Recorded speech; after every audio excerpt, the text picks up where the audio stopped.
Hello, it's T, and I am wildly excited to be here with you today because this is the first time ever that I have a guest with me for this episode. So I'm super excited to introduce you, relational parents, to Tara Nieves Green, who is the founder of Awakening.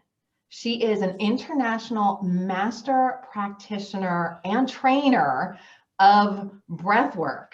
And I'm just so excited. Welcome to the episode. Oh, Teresa, thank you so much for having me here. And it's an honor to be the first guest.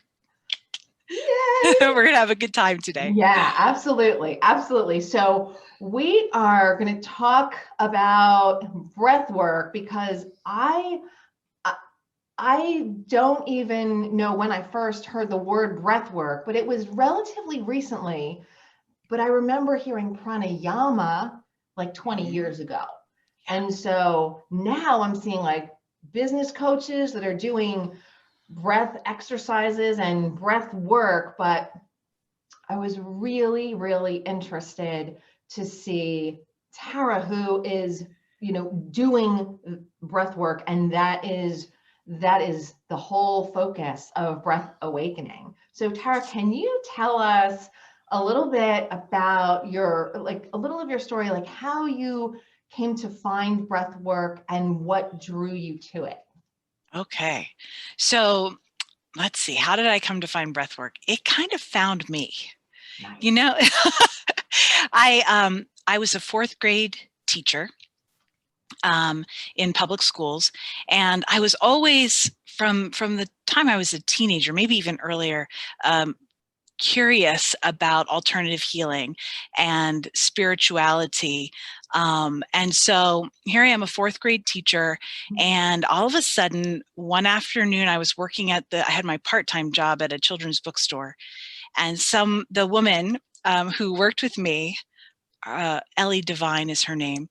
She said, "Tara, I'm taking Tai Chi," and the store was slow, and she's like, let's practice. So I did my very first Tai Chi move at the age of 22 or 23, and I felt the energy like come up through my body. Wow. And I was like, oh, what was that? What was that? Just through some just basic Tai Chi moves. Well, that was like those moments in time where your trajectory shifts. Absolutely. That was one of those moments. And from there, I'm teaching fourth grade in public school, and I'm taking Tai Chi, and then I take Reiki, and then I stumble upon shamanism. And I start that.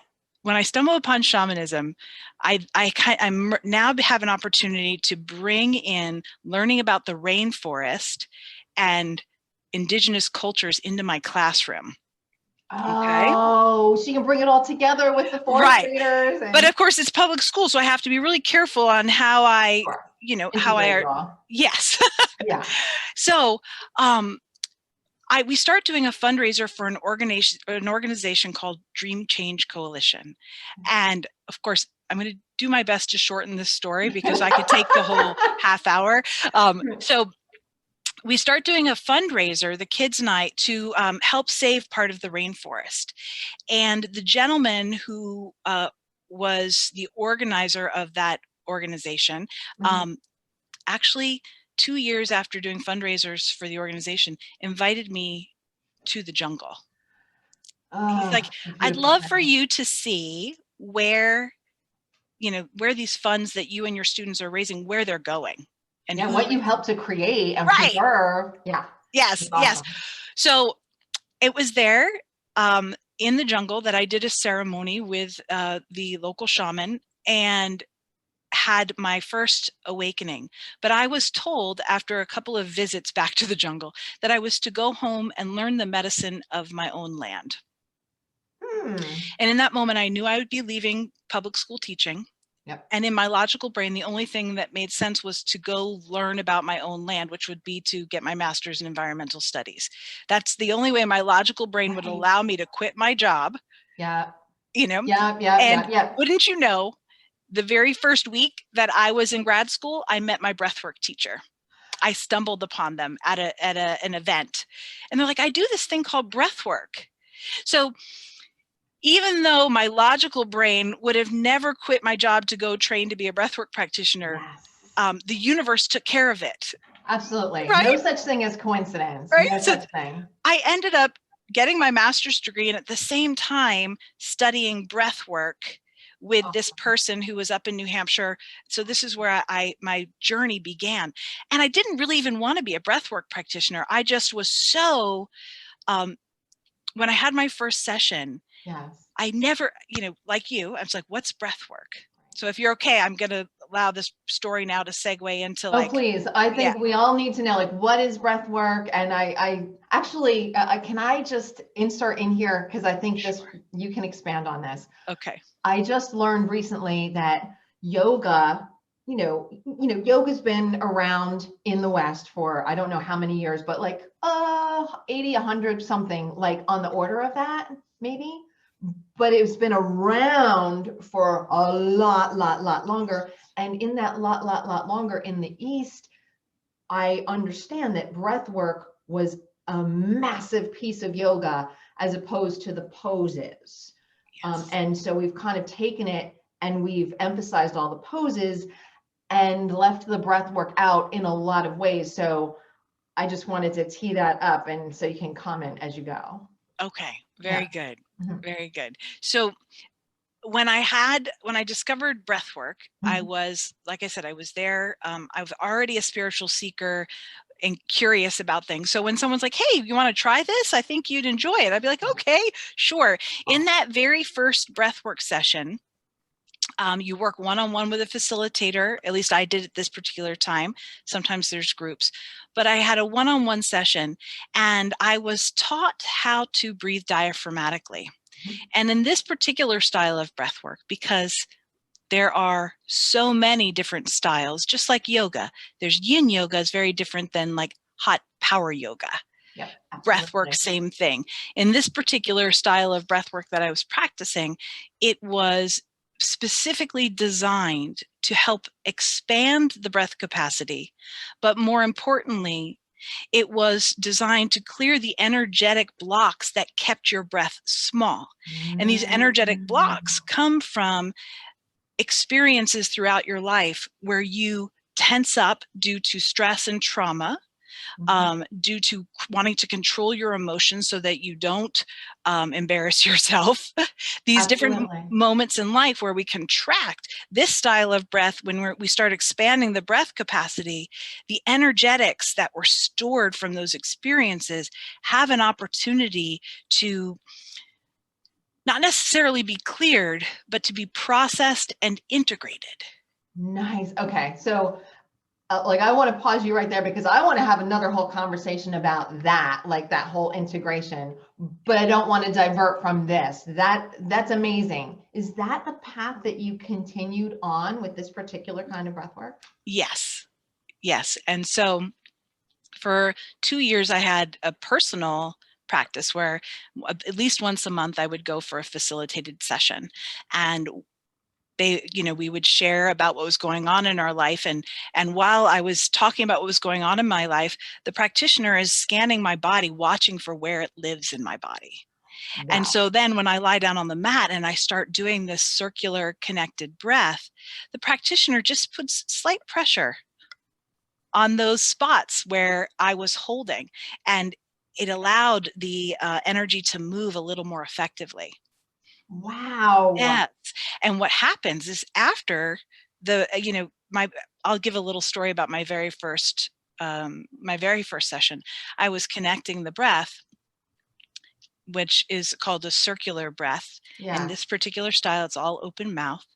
It's diaphragmatic, which means we breathe into the low belly first, and there's a relaxed exhale. So it's just rhythmic. So I'm breathing this circular breath. I'm lying on a mat, and very first session, I start getting this like effervescence, like an Alka-Seltzer kind of feeling in my hip. And I was like, what the heck is that? Did it tickle or was it burny? It was like a tickly. Okay. It was like, like as if someone had dropped an Alka-Seltzer, that bubbly, right? Wow. That like, right? Effervescent. Yeah, effervescent in my hip. Like, what the heck is that? So I expressed this to the facilitator and he says, continue to breathe into your hip. And I'm like, okay, breathe into my hip. My lungs are here. What does that even mean, right? Okay, but I'm going to go with it. I'm going to pretend I can breathe into my hips. Well, while I'm breathing into my hip, all of a sudden, in like as if there's a movie screen going on under my eyelids, I'm taken back to a frat party that I had gone to. At that point, it would have been, let's see, I was 31, so I was 19. You do the math. I'm not good at that. Yeah, 12 years ago. Woo! Right? 12 years prior. So I am back at this frat party and I'm talking to a cute boy and his drunk friend comes up and he looks at me and he looks at his friend and he goes, dude, why are you talking to her? She's so fat. Right? Yeah. Okay. Okay. So here I am now 12 years later in the breath session, having effervescence in my hip, having this memory of this little jackwagon calling me fat in front of a group of people, right? Choice words, right? Yeah. Yeah. So I lock in that moment back at the party, I locked my jaw and I tightened my butt cheeks. This was my way of like when I was offended and then the anger came up, instead of punching him, I lodged it inside, suppressed it. Wow. Right? And so think about how many times in our life, we get cut off by someone or someone makes a comment that, like this particular case, those little moments in life when we just tighten up, but we don't then allow ourselves the opportunity to express, lodges in the body. So here I am breathing. That moment comes up, the memory comes up, then comes the wave of humiliation, grief that people can be so cruel, and I start crying. And I cry for just a little bit and I'm coached to come back to the breath and I'm completely peaceful. Wow. For 11 years after, that 11 to 12 year period of time, I was in and out of a doctor's office trying to figure out what's wrong with my heel. They said it's chronic plantar fasciitis. I was doing therapies. Nothing was really working. I ended up, they wanted to do cortisone injections at this point. I was like, no. And then I found breathwork. I had a breathwork session. I cleared out the jackwagon calling me fat back in college from my hip and never hobbled on that heel again. Ever. How did the heel, like I get the butt clenching and the hip and the right now I'm out of alignment. Oh, okay. The hip joints are now out of alignment because I lodged there. Wow. That left leg was slightly torqued. Compensation. Yeah. And you've got to be kidding me. Right? That's amazing from a breathwork session. From the very first breathwork session. Now, granted, it's different for each person, depending on what work you've done coming in, how much you're holding, level of trauma, all of that. Well, Tara, I had another question for you. It seems a little silly at this point. My question was going to be, tell us some of the benefits about breathwork, but like that's crazy. And so, of course, not everybody in their first session, However, you're really opening up my mind, and I'm sure the mind of some of the parents who are listening around what is possible through this. I mean, I don't think it's very widely understood, right? This is very specialized, this ancient wisdom of breathwork. Yes.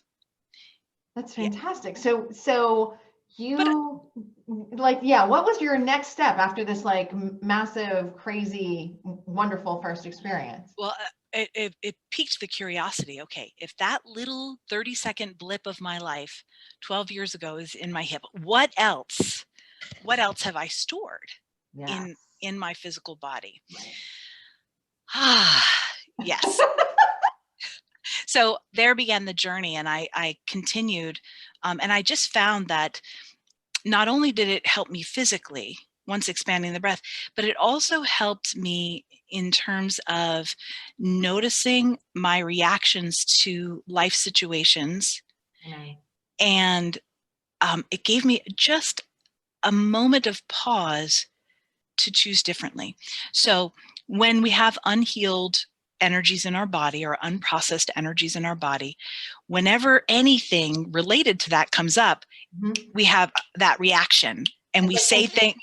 Right? Yes, and we say things and we do things that we then go, oh, I wish I had handled that differently. And that's because we're kind of like, there's like a guard up, right? Like there's a wall, like, oh no, you can't go there because we already repressed or suppressed that.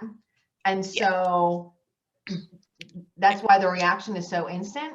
Yeah, yes. That's a good way to describe it. And what also happens is that each time it hits the wall, it compacts and it gets thicker and thicker to the point where people then develop anxiety out of nowhere. Depression starts coming in because when the breath isn't moving through the body, we're not getting the energy and the inspiration that we need to live life fully. We're not open. We're like closing in and thickening the walls instead of opening up. And so this practice, finding a practitioner that you trust and you love, and luckily I'm online now, so it could be me, but I encourage people to experience different styles of breath, because there's different styles out there. The type that I teach is designed to really help clear this stuff out and do so in a really safe and effective way. So let me ask you, is this something that, like, what are the recommended ages for breath work? Like, can you do it if you're 90, if you're 50, if you're 20, if you're 7? I don't know. Yes. Yeah. Well, I love that you chose 7, because that's the age where it starts happening. So the answer is all ages. Nice. All ages. And having been a teacher and being a holistic tutor, lots of parents would come to me and say, can you do this breathwork stuff with my kids? And I'd say I could, but more effectively doing breathwork with the adults in the situation. And I've done breathwork. I think the oldest gentleman was in his 80s. Wow, that's which fantastic. Is a whole other story for another podcast. Right. Because it was just a beautiful experience. However, all ages can do this. When parents come to me asking me if I could do this with their children, I encourage them to work with me instead. And this is the reason.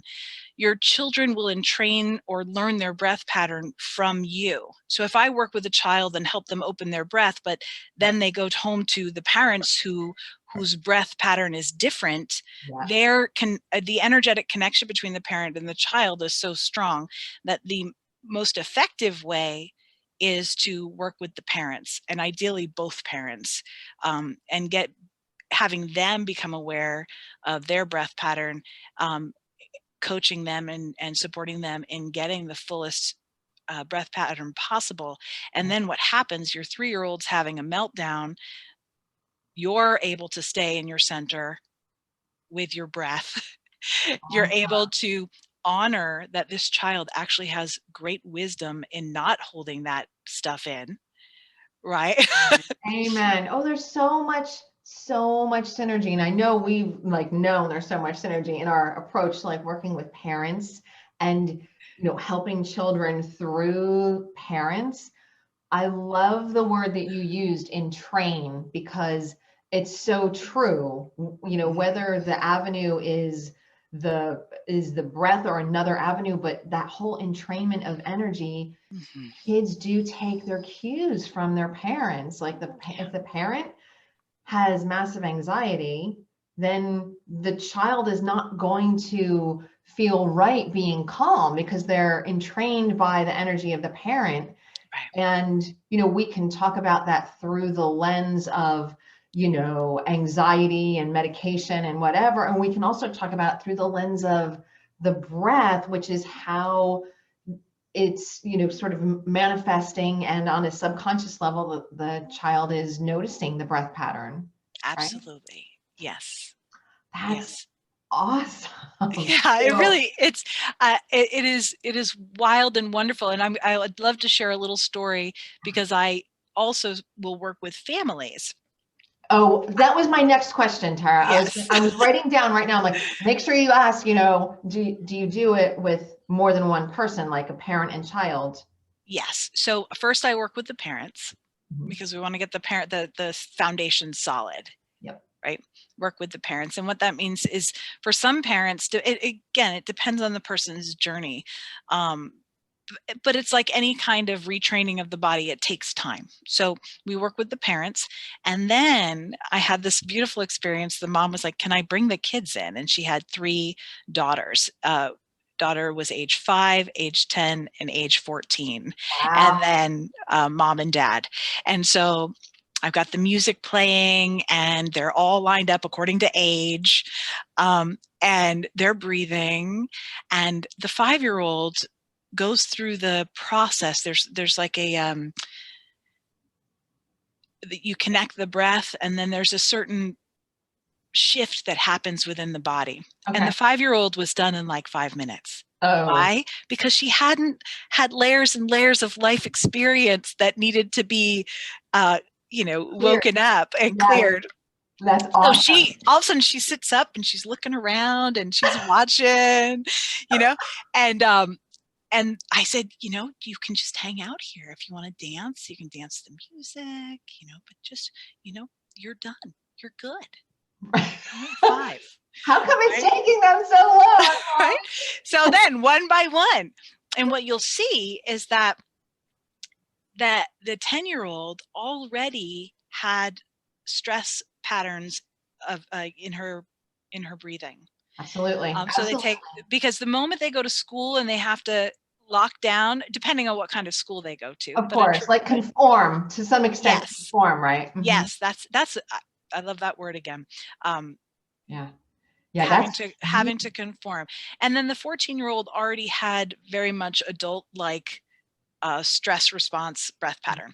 and patterns. Right, right. That makes total. So they're breathing and the mom starts tearing up, and I just hand the little girl the box of tissues and she brings them over to mom. Oh, Like, so and it was this beautiful. beautiful synergy. The 5-year-old, she was very free and sweet and very much present and witnessing and staying in a really joyful, sweet space. The 10-year-old, she finished probably about 20 minutes in. Mom and dad and the older sister went for another 40 minutes. Wow, right. Yeah, and by that time, the 5-year-old was off and running, doing her own thing. Yeah, doing whatever. She's like, "Okay, I'm Joyful good." thing. Yeah. That's So fantastic. it's just All right. very, it's a lot of fun to watch how the different family members engage with the breath and their process. But like I said, I work with the parents first to make sure that they have a solid understanding. And That's fantastic. Good, good, good, good. So, yeah, wow, we have covered some major ground here today. And I want to thank you for like opening my eyes to the power, the potential and the power of breath work. And mhm. I love just that so much of what the two of us are doing is very synergistic. Where can our listeners and viewers find you? And is there anything that you could offer them as like a little toe in the water Yes, into yes, breath work? yes. So my website is breathawakening.com. Breathawakening.com. And when you go to the homepage, right there in the header is a free gift offer. And it is like you said, a toe in. Yep. It's a daily practice. There's two different recordings. One's a 9-minute recording, and one's what I call a quick reset. And there's also a few other recordings that describe breath work, the style of breath work, and an instructional recording. And that's So the one that I have, right? yep, That's that's the set that I have. I love it. I have been doing it, and it is very different than any other breath work that I've seen either in a yoga class as a little piece of yoga or in with these business coaches, it was very specific. And you know that whole, can you just talk a little bit about mouth versus nose? Or maybe that's like the wrong question from somebody who doesn't really. No, it's a wonderful question. And okay.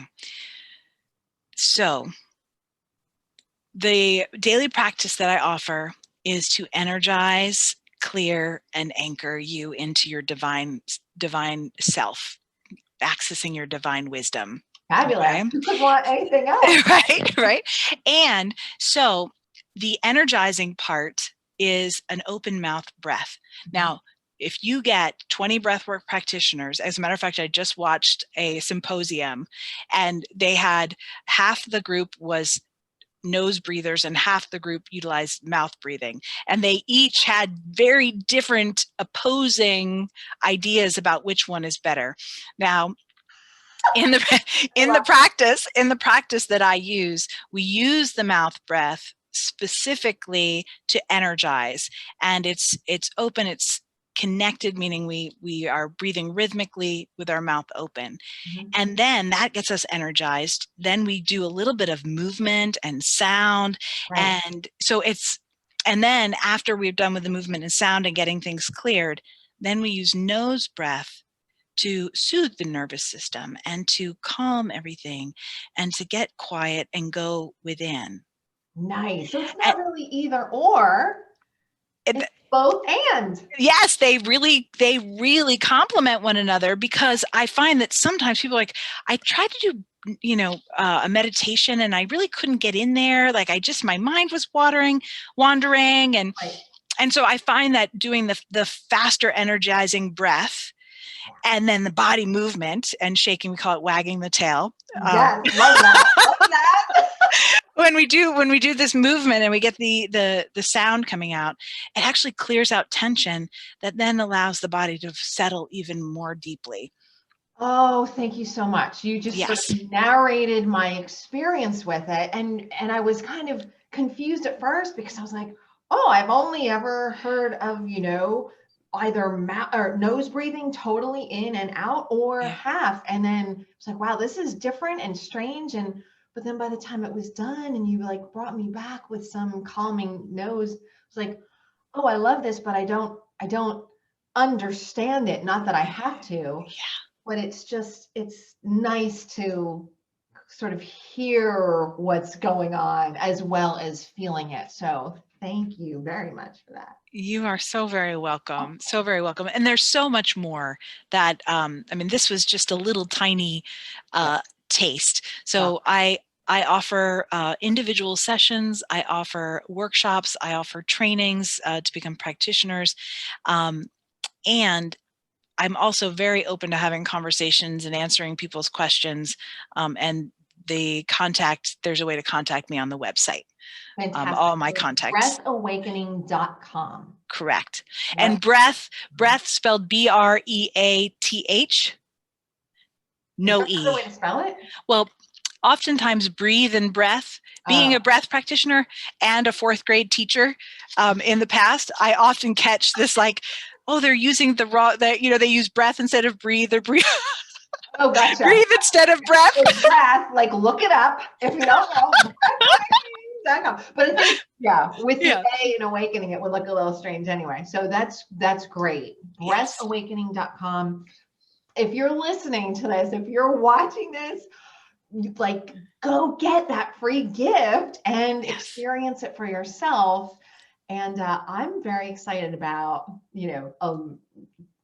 figuring out how else we can collaborate together, Tara. Yeah, I feel good things are coming. Oh, me too. Thank you so much for your time and energy today to share with us, with all of our relational parents, what you do and open our mind to breath work. Well, T, it's my pleasure. And I just noticed TNT is dynamite. Okay, that was totally cheesy, but I had to go there. I love that. Oh, thank you. So much. Everybody be well. Have a wonderful rest of your day.